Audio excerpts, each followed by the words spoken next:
my man, Stephen A. Smith, he's making the rounds on all these conservative podcasts and shows, walking back his support of Kamala Harris and the Democrat Party. Maybe I'm just being petty. I don't like it.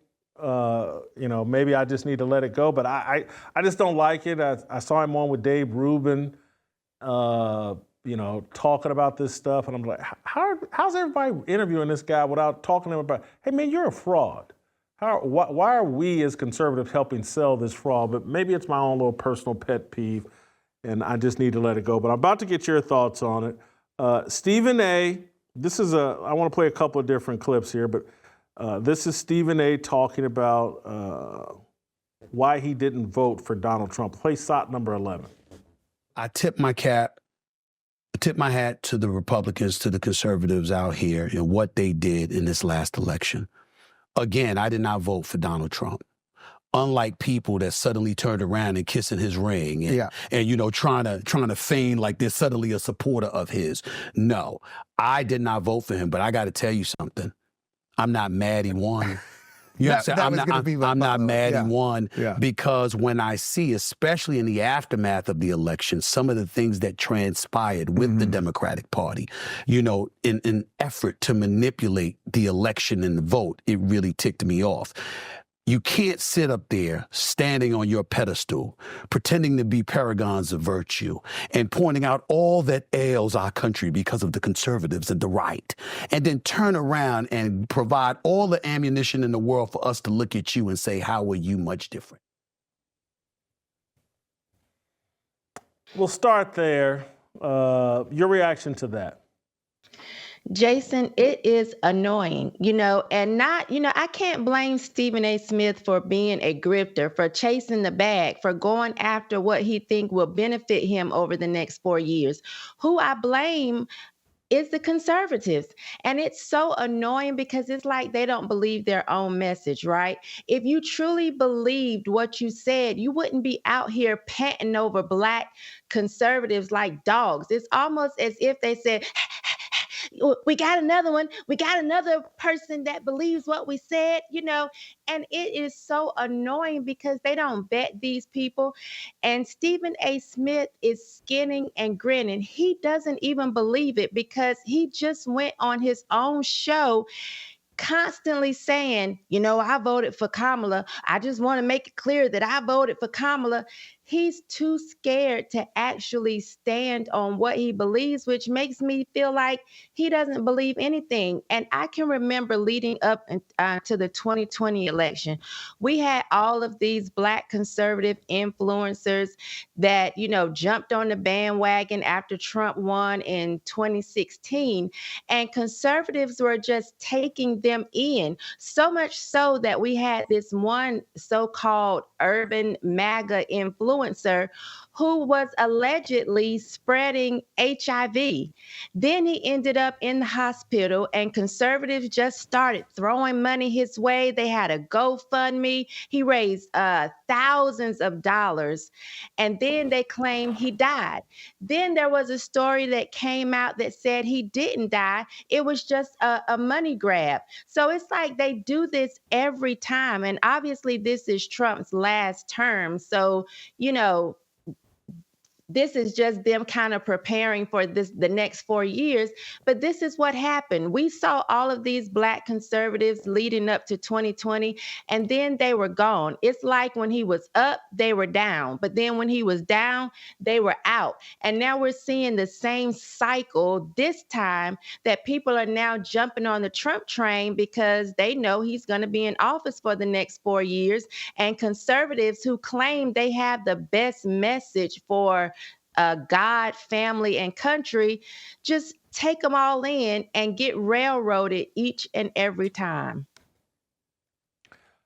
So what should we do? Because I do think there are some genuine people that have had their eyes open. The reason it bothers me so much about Stephen A. Smith is I don't think there's anything genuine about him.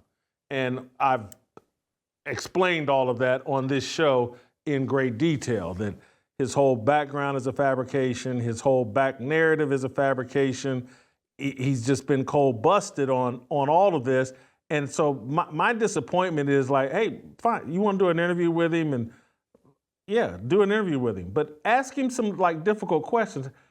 How come this wasn't obvious to you?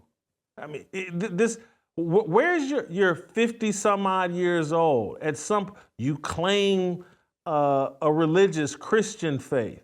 And this is my question to a lot of people. It's like, where's your discernment? If you're a Christian, you've lived X number of years, how can you be this easily fooled? And because this is what just bothers me. I just don't buy the, oh, now I get it because Trump won. That's finger in the air, wind is blowing a certain direction. And if I'm going to make money, if I want to prevent ESPN from hiring someone who represents MAGA's point of view, ESPN's like, Stephen A., go out there and you pretend to be that guy. Now, we ran Will Cain up out of here because we didn't want that guy here. So now it's your job to pretend to be that guy. That's what I think I see and hear from Stephen A. Smith. When I get online, I want to know that I'm safe from people trying to spy on me. That's why I love ExpressVPN. Find out how you can get 4 months free by clicking the link in the description box below or by going to expressvpn.com/fearless. Let me play a second clip from Stephen A. and then I'll get your reaction. Let's play SOT number 12. I hate to admit it, they make a lot of sense. They make a lot of sense because I'm here. I'm pulling up to the gas station, the price of gas. I go to the supermarket for myself. I'm not one of those dudes that just send people to go. I go. Yeah. I know what the price of milk is. I know what the price of eggs are. I know these things. Yeah. I pump my own gas unless my guy is with me, my security. I pump my own gas. I see the prices of this stuff. I'm like, what the hell is this? And so I look at things from that standpoint. And when you hear people talking about practical things. And then I saw folks on the left basically trying to guilt me into voting for you. It bothered me. I might have ended up voting for Kamala Harris because I didn't like how Trump acts. But what I didn't do was call him a racist. I didn't call him a Nazi. I knew Trump before he ran for president. Yeah. We talked on the phone. We talk at basketball games or boxing events. I knew this man. And so some of the things that were being said about him, I knew were not true. And I was saying, come on, y'all, you got to do better than that. And I look at all of those things, and all of those things contributed to my ultimate move to Florida, because I said it's time to think about me more and stop being guilted into looking at things through their lens. And that's where I'm at. You buying the Stephen A's going to the grocery store, pumping his own gas? You buying this? Jason, what I have a problem with is you didn't see how high the gas prices were before November 5th.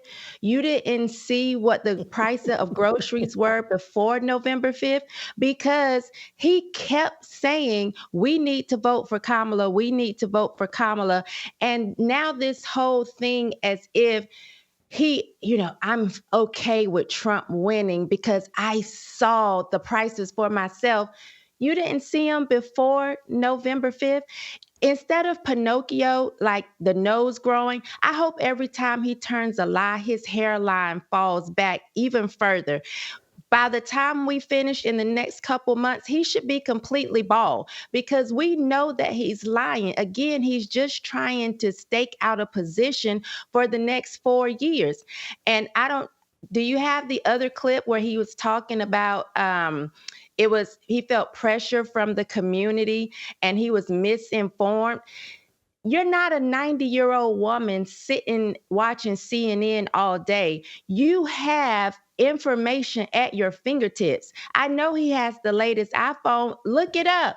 You work in an office, pull it up. I'm not buying that you were misinformed. And after what we saw, how he treated Kyrie Irving, I'm just not open to him. I do not think he's authentic. I think he's jumping on the bandwagon. He is what you all say, a Monday morning quarterback or whatever. I just don't believe it, because you had to have seen signs before November 5th. People who actually wanted to go out and vote reasonably, they were interested in looking at different information. They were paying attention to what was happening. It's not like Elon Musk took over Twitter on November 6th. We've had access to other information for at least 2 years now. And so Stephen A. Smith is just lying. This is another 6-inch screw. This is another, I made all of these 3-pointers. It's BS. And it bothers me that people are buying it. Help us grow the Fearless Army. Pound that like button, subscribe to the channel, and share this video with all your fearless friends.